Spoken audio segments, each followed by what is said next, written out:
A point on the road, but the real question is, will Charlton avoid relegation this season? Welcome back to Where the Addicks Talk with myself, Luke, and today we've got Timsy, Alan, Platty, Steve and Dave talking all things Charlton, including this week's A to Z and tweet of the week. Timsy, two games to go over. We'll talk about the Pompey one really quickly. But was you happy with a point? What's the feeling around the club with a point at Southampton? It was more than what I expected. That's definitely was. I think the way we set up, we really learnt lessons from the previous game against Southampton.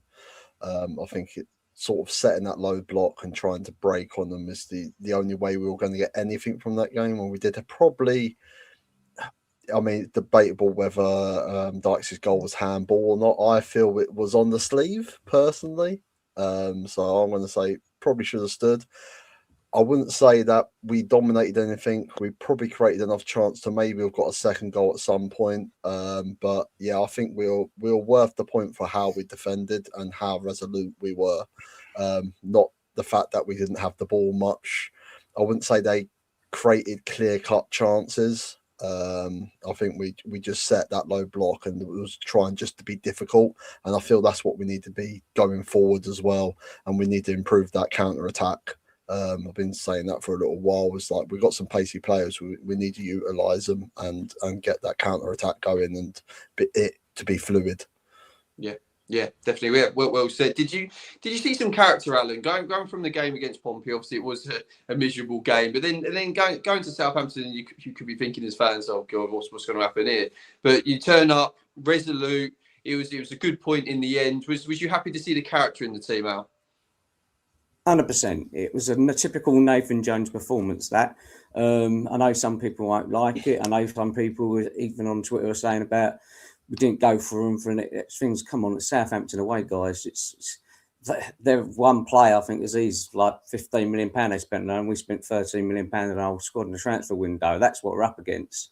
You know, it's Chelsea, Burnley, it's Liverpool versus, Southampton. I mean, Southampton fans are moaning as well, saying like how can you sit and watch football like that? But they were in the Premier League last year, getting torn over every week. So, yeah, but the characteristics of the thing, are so proud of them in the sense of they could have gone two ways after Portsmouth, but they were strong, resolute. They obviously had to sit down and said, look, just forget about the Portsmouth game. This is the game, and so forth. They're fantastic. Bodies on the line. It was probably what I was expecting. I think I said last week, I said, we'll be happy with low block and then get three set pieces or something. We did a bit better than that. The Dykes goal, disallowed goal. If Stuart had done that at the other end, mate, they would have wanted the goal and we would have saying exactly the same. It's handball. I was right in front of it and the bloke turned around to me and said, I think it's offside anyway. So it's one of them when we were seeing it live. But yeah, the characteristics of the character of the player, that's what we want from Nathan Jones' team. And I like Tim's just touched on and said about, I expect us to go to every single away game probably 80% of the time and go and play like that. And even at home, probably about 50% of the time, we should play like that at home as well. I know we've got to show some more positivity going forward at home, but you also got to be still tight at the back. And that's what we've come across, obviously. The last couple of games, we've done that. And it's just the Portsmouth game, maybe with the Millwall result. It looked like it was an off day at the office, but I was happy with them, very happy with them, very proud. Yeah, no, well said. You're right as well. If you're going to set up in a low block, I think Timsy and I know you both mentioned it. It's then working on the fine tuning the counter attack. That's when you're going to get the threat. What do you think, Platty? From a fan's point of view, obviously no one wants to see their team play with hardly any possession, but it's needs must at the end of the day. If you go to certain teams to come away with a point, that's a good result. Are you happy with that? And are you in agreement with the other boys? Would you like to see just a little bit more fine tuning in the counter attacking sort of areas? Yeah, I think that's right. A bit of fine tuning. When we played Southampton at home, we went out a bit gung ho. We had so many gaps, and they killed us, didn't they? They murdered us for 3 or 4 goals in the first 20 minutes. So you've got to be tight. You've got to play to with the capability that you've got. And we have got a decent defence. We've got guys who have got good engines. So let's play to that. Leicester City won the Premiership with, I think it was 38% possession all season. Possession is nothing. Yesterday, possession, a lot of it was in our half. But I think, was it the Stoke game? Or I think it might have been the Stoke game where Stoke had a hell of a lot of possession, but they did it all in their own half because we just closed them down. So I don't think possession's a good measure. What is a good measure probably some of the time is XG. And their XG wasn't anywhere near like it was when they played us at the Valley. But their shots in total were, I think, exactly the same yesterday. But there weren't that many that actually got through to Kaminsky or past. If we're realistic, if they'd had a bit of luck, it probably could have been 3 or 4-0 to them. But I think we were strong. Their goal was a bit unfortunate. That's probably one of the few headers that has beaten Jones this year. He's been dynamic. And yesterday, I think he had the most clearances in the game, defensive blocks, etc. So, we've got to set up to our strengths, and we're strong defensively. We've just got to find a way of getting through and being creative in that final third and get it in the back of the net. Because if we do, we will get our whatever we need now, 10, 11, 12 points. And let's just hope we get 3 on Tuesday, because that will make life a lot easier. Yeah. Jonesy had Stewart in his pocket to play for all that game, especially first half. And I said to the bloke next to me, I said, he's got him in his pocket. And then 30 seconds later, obviously, Shen's has put a cross in. And I said to you guys... It's your fault, though. Your fault. You got to think, League One, obviously, that cross goes in. It's either going straight over their heads, it's getting cleared. But obviously, Ramsey should have closed him down first and foremost. He showed him onto his right, and he's put a perfect ball in, which you can't really, at that level, that striker is just going to say thanks very much, isn't he? So, but it was a fantastic header. I'd never blown Jones for it. It was a fantastic header. He just brought his neck out and turned it around. It weren't a glancer or even a header. He really steered it. Quality goal. And Jones could do nothing. No one could do nothing about that. There were other ones in that first half where old Collins, I call him Collins, it's an easy way of pronouncing his name, where old Collins was all over the place. And but he looked to come good second half, didn't he? Yeah, definitely. A player that always steps up for Charlton, Steve, is Sonny Carey. He pops up again. He's definitely been a player this season that Charlton have relied on to pop up with some real key moments. He's a good player at this level, isn't he? Yeah, he was one of those that joined in the summer. Probably was one of the ones that we kind of just went, nice acquisition, but we were more excited by other players, the likes of Kelman coming through the door and even Harvey Nibbs. But he's gone about his business really well. He's stepped up from like League One level with Blackpool last season to Championship with relative ease, and in a side that doesn't create as much going forwards as other teams. He's to pop up with 8 goals from kind of a midfield position is a decent return for your first stint in the Championship, and it's probably hopeful that he can get into double figures before the end of the season as well, which would be great, which would be a fantastic return. He just needs a bit more around him to be assisting him. For me, this season now is about make sure we stay in this division by whatever means necessary. Just keep even if we're grinding out 1-0 dull wins, then we have a big summer ahead, and that's where the Jones test will come in. Can he create a side that is not just going to be grinding out results and surviving? Can we go up a level? And that's where it's going to be a big test. But Sonny Carey, fantastic. Keep him going. The worst thing that could happen now is he picks up an injury on Tuesday, and we're touch wood. Touching every piece of wood that's around me, but he's got to be fit for the rest of the season. We need that man. Yeah, one thing I'll say about Carey as well, I've noticed in the last game, we were critical of him not looking up and passing. He did that a lot more yesterday when he was trying to sort of play out, and he actually found a really good pass to his left to Campbell, and Campbell didn't do much with it, but it was a fantastic, to know what was around him. So it's clear that's actually been worked on him at a young age as well now. So hopefully he can push on a bit more with a few more assists. He's going to be one of probably 3 players that everyone will look at come the end of the season for Player of the Year. He's going to be up there in the conversation. So, fantastic. Yeah, definitely. Right, Dave, there's 15 games left. 15 games left. Where has this season gone? What do you expect from it to happen from now to May? Do you think Charlton have what it takes to stay in the division? A good few points clear at the drop at the moment. What's your thoughts, mate? Well, there's going to come a few games in this league where, you're just, you're going to come up against the better team.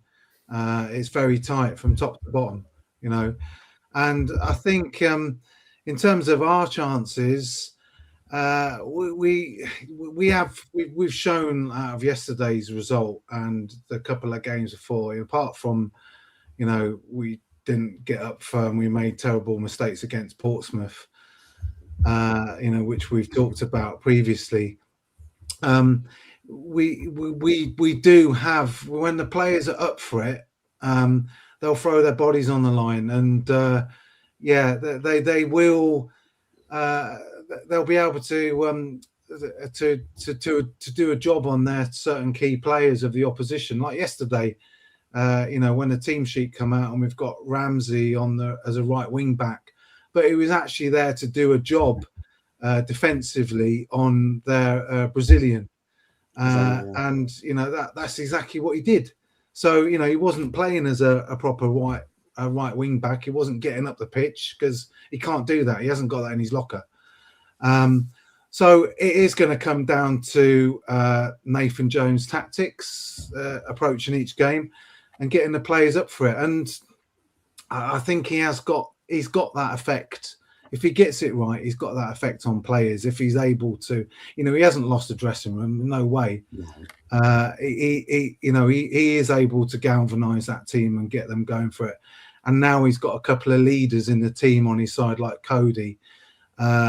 So I'm confident that we can stave off relegation. And to be honest, I think it's just like 3 wins and we're safe.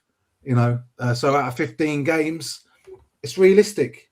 Yeah, that's a good way of looking at it. Really is. Timsy, I know you want to stay in the league, but what's your heart telling you, mate? Do you think Charlton have what it takes to avoid the drop? It will come down to the big moments, as it always does with a relegation scrap. Now, the thing we do have is all 3 of our pretty crucial games are away. So we've got West Brom away, which is our next game. We've got Oxford away, and we've got Sheffield United away. If we can get Sheffield Wednesday, Sheffield Wednesday, sorry, Sheffield Wednesday. If we can get them 9 points, we'll be safe. I think 10 points out of the 15 games, I think we'd be okay on 50. But it was nice to be like a bit more secure than that and enjoy the end of the season, personally. And we always seem to pick up a point when we don't expect it, but then don't turn up to the big ones. Like I did not expect us to get a point from Southampton, but we did. But I did expect us to get something from Pompey. Yeah. So I'm quietly confident in the background. Just I'm not going to say too much because I do not want to jinx it, especially after the 19-20 season going down a goal difference. The thing is with this league, it's so tight. And many people say anyone can beat them on another team on their day. Look at Portsmouth. Who thought they'd go to Millwall and win 3-1? That wasn't on the books, even after obviously beating us. But I do think that we're going to upset one of the top teams. We're definitely going to get a win against one of the top teams. Yeah. It's also important to beat the teams around you, and obviously West Brom away is the next one. Alan, what do you expect from the game, and what's your score predictions, mate? Well, I watched them in the bar before for our game, and they're awful, mate. They are as low as anything, absolutely awful.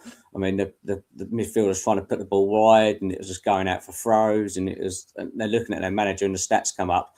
He's had like 8 games, and they've only scored 3 goals or something stupid. They are awful. We just pray they don't sack him tonight while it's we're going live and Monday morning. I'm expecting us to go up there and I would say 2-0. I still think we'll be quite defensive solid. I think we'll let them have the ball. As we know with Charlton, we are better without the ball, basically long and short of it. Portsmouth game, I think they wanted us to have the ball and we were just awful with it, weren't we? So I think to go up there 2-0, quite comfortable, he'll get sacked. And then they'll be looking to appoint one of the Uber Eats managers in the next couple of days, if not Mowbray, innit? So that's a normal thing. I still think they've got the quality to get out of it, the same as Leicester. Yeah. You just need someone like a Big Sam go in there and sort it out. So I think we'll survive by the skin of our teeth, but we have to obviously ask who is going to go. I don't. There's too many points to drag someone down now. Yeah, Yeah, great. So what do you expect, Platty? Yeah, Al just touched on it there. Charlton seems to be better without the ball. Do you see that happening against a team that is so close to you, or do you think Charlton might want to try and take the game? What's your thoughts? What's your thoughts, Platty? My thoughts are he's going to set up to go out and win, but he's not going to go gung-ho. If we get a draw there, it's not the end of the world. It's not the end of the world. It keeps its status quo where we are now. If they get 3 points, I still don't think it's the end of the world, but it isn't great. Before the Pompey game, I with three other mates, we chucked a tenner in. How many points will we end with? And I went for 57 because I worked it back. Now that's a bit screwed by the fact that I thought we'd get 3 on Tuesday, so that weren't a really good start. But then I put none for Southampton, and there's a few games in there where I sort of thought, do we get a draw? Will we get a win? But I've gone 9 points for the games that the boys said: Sheffield Wednesday, Oxford, and West Brom. And then I do think there's another from that. I think there are another 8 points. Perhaps only 6 now, but I still think there's another 8 points. We need 50 to 52 to stay up, and if we don't do it, it'll be a travesty. But I think he will set up to not lose, but actually to win. I think probably 1 or 2-0. I'm happy with a 1-0. 1-0, dull, boring game. Who cares? Let's just get 1-0. As long as it's the 3 points, though. Yeah, get the job done. Get the job done. Well, as long as they don't get 3 points, because they will then start to push forward with a bit of confidence. If we beat them 1 or 2-0 at home, their confidence will continue to be low. But we have got to be aware of that new manager bounce, which Leicester will definitely have. Blackburn seems to be having. Hopefully between Oxford and West Brom, they will be below us. Yeah, definitely. There's some good comments coming through on the comment section in the chat that don't want the teams around us beating us, and as you just said, Platty, that it's just as important that West Brom don't get the 3 points as well as Charlton. It's actually a draw might be not a bad result because you are stopping West Brom getting all 3. So yeah, we shall see. And then it's Wrexham, Steve. That's the game that follows. We were having a great period of form. What do you expect from that game? It's a game that obviously has a little bit of needle from the past, shall we say, that last season. What were you expecting from the game, and what's your score predictions? Yeah, that's going to be, a lot I think is going to tell depending on how we do on Tuesday night. So if we get a positive result, it might at least kind of take a bit of the pressure off the boys for when they've got Wrexham, because the Wrexham run, there's a run of a few games, Wrexham, Birmingham, and a few others after that we're going to really have some tough games. So Wrexham is going to be tough. They're doing a hell of a lot better than I anticipated them doing this season in the Championship. The fact they're in and around the playoffs now. They're going to be continually pushing. They're scoring goals as well. I think was it 5 they got at the weekend, which so it's a bit worrying that when they start to score, they keep scoring. They got a bit of connections as well with the club as well. Phil Parkinson, their manager, ex-Charlton manager, George Dobson, obviously in the midfield as well with them. So there's a lot of kind of little rivalries, little connections that we've got. I'll take a draw out of that one. If we get 4 points over these next 2 games, we take 3 against West Brom. I agree with the boys as well. West Brom are there for the taking. They're absolute disaster at the moment. So we should be looking to take 3 from that. And then I'll take a 1-1 draw with Wrexham.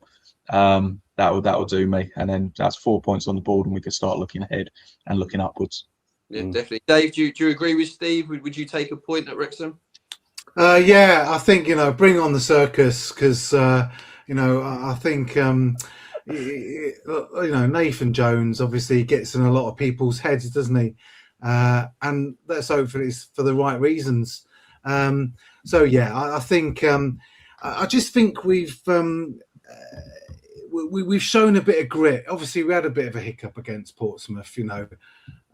Ironically, Kaminsky had a great game yesterday, but he had an absolute shocker during the week. So it just comes down to those fine margins, and I do think there's definitely some upsets. There's always upsets in this league, and it'll be Charlton causing an upset. So do you know what? We might even get lucky on that day and take 3 points against Wrexham. There's no reason why not. Before the kickoff. So let's see. I do think we've definitely got enough quality in the team, you know, and with our new Kenyan who's grown into the game, who's to say he can't come on and get up there for a corner and score a goal, and we'll just go crazy. That'll be mad. Yeah, that will be mad. That will be mad. Right, Platty, we are on to the A to Z. We're on the letter Q. Please take it away, my friend. Well, yeah, we're up to the letter Q. Q. Well, Steve reminded me, Junior Quitina had 2 sub appearances for us. He's the only Q that we've had. So I thought Q for quarterfinals. I sort of look back through the history because I can remember 3 or 4 of them really quite vividly. There's been 4 in my lifetime and 7 in total. So if we go back to 1922-23, we're in the quarterfinals against Bolton and we lost 1-0. We were in Division 3 South then in those days. And so that was 22-23. Then 1945-46, of course, we were runners up in the cup. We went through the quarterfinals there and won through to the final. And of course, 46-47, we won the FA Cup, as we sing every week, because that's the only time we've done it. But so they were the first 3. Then in my lifetime, a classic, I remember it well, 94-95, we lost at Old Trafford 3-1. Carl Leeburn scored for us, if people can remember that. Schmeichel got a red card that day. And for them, Hughes and Kanchelski scored a couple. That team, though, United, had Bruce, Pallister, Giggs, Keane, Cantona, Ince, Parker and Irwin. What a side, eh? And that was Carl Leeburn. That was 93-94. Next time we happened to skip into the quarterfinals, because we've never been a good cup team, have we? Was 2000. And that was at Bolton. We lost 1-0. Ida Gunnjonsson scored in the 47th minute to get the solitary goal. 48th minute, Dean Holden, if we remember him, manager a couple of years ago, he got a red card. For Bolton at the time was Klaus Jensen and Mark Fish. So that was an interesting one. Bolton got to the semis and they lost to Aston Villa 4-1, and Chelsea won the cup 1-0 that year. So that was 2000. We then come a little bit nearer, and 2005-06, again one I remember pretty well. We lost. We drew 0-0 at the Valley. I went to that game against Middlesbrough, and then we went up there and we lost 4-2 in the replay. I do remember listening to it on the Radio London at the time. And Brian Hughes scored for us, if you remember Brian Hughes, and a certain own goal by Gareth Southgate. Playing for Middlesbrough at the time was big fat lardy boy who joined us for a few games, Jimmy Floyd Hasselbank, and also Mark Viduka. They lost the semi-final to West Ham 1-0 and won. So that was 2005, 2006. And then moving to the last time we were in the quarterfinals, when I think it was one of the worst teams that we probably ever had at that time. But we lost to Sheffield United 2-0 at Bramall Lane. Really average side we had then. Sheffield United lost to Hull in the semi-final 5-3, and Hull lost to Arsenal 3-2 in the final. That was 2013, 2014. That year, Marvin Sordell was our highest scorer. But interestingly, the Sheffield United side in that game for them, and Connor Cody. So Connor Cody was playing for them, and that's 2013, 2014, so 11 years ago. So that was the last time. Get sacked after that. Yeah, I was going to say that's the last game Paddy was in. That's he didn't right, play the goalie. Yeah. Yeah. And then we've obviously had 2 other quarterfinals to note. One was in that dreadful 2006-07 season. I do remember that well. We got relegated, and then we all up for the EFL Cup. We thought we were going to do well in the League Cup. Played Wickham at home, 19,000. We lost 1-0 to Wickham. I mean, that was bad. Yeah, that was bad. I remember That was an awful. Well done. And then I don't know how many of us were there. I was certainly there. 22, 23, not that long ago. Under Dean Holden, we're away at Man United. That was in, again, obviously the EFL. And lost 3-0, but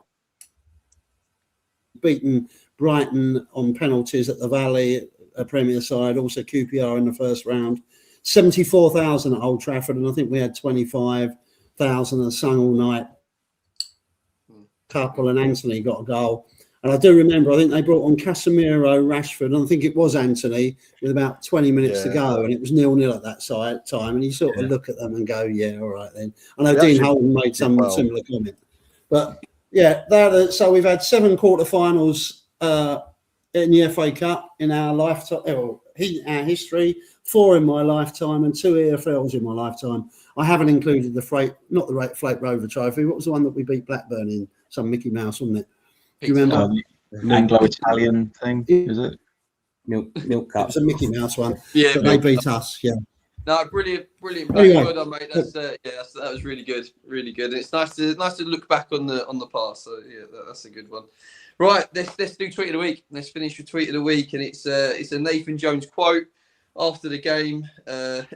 He's talking about obviously going back to Southampton, where he didn't exactly have a great spell. The quote reads, "If I tell you how I really feel when I walk through the door at this place, then I might get myself in trouble." But yeah, nice to come back to see the grass, I suppose. So yes, there's a little bit of bitterness maybe there. What we thinking, Timsy? Is Nathan Jones just had a little bit of spark in there for them Saints fans? Yeah, I think he also had there was an interview when one of the Southampton press guys asked him a question, and he basically, his response was, "Well, when was the last time you beat Man City?" And so he had to be up the Man City result as well. But I mean, it must have been nice to see the grass, because our pitch at the Valley's awful at the moment, so it's quite tasty. So yeah, I mean, I would be missing the grass as well. I mean, it's Southampton as well. I know I wouldn't be missing much about it either. No, it's nothing to write home about, I must admit. No, exactly. On the old no, it's not. They're about the same. But on the old Kenyan thing, whoever writes the songs up, makes them up at the old upper tier. We can do a bit better than the song I can repeat. I thought about Shakira Waka Waka. Considering he's African, it's an easy goal, isn't it? I've just handed on a plate. Shakira Waka Waka. I've got to make a song out about that. Something in Indian Africa, and he's Kenyan. Get Noel or Connor, Brennan. Give them a shout, Noel or Connor, Brennan. Noel or Connor, right? If he's listening, Waka Waka, easy done. Yeah, you like that, because he said in his press conference afterwards, didn't he? He turned around and said, "I like the songs. I want to hear some more of it." So yeah, we'll get some more of that. There you go. Some more chance for you. Some more chance. Brilliant. Thank you, boys, for a great conversation. Let's hope for a positive week. Thank you. Yeah, thank you everybody for watching at home. Please like and subscribe. Please get involved in the comments below. Do you think Charlton will avoid the drop?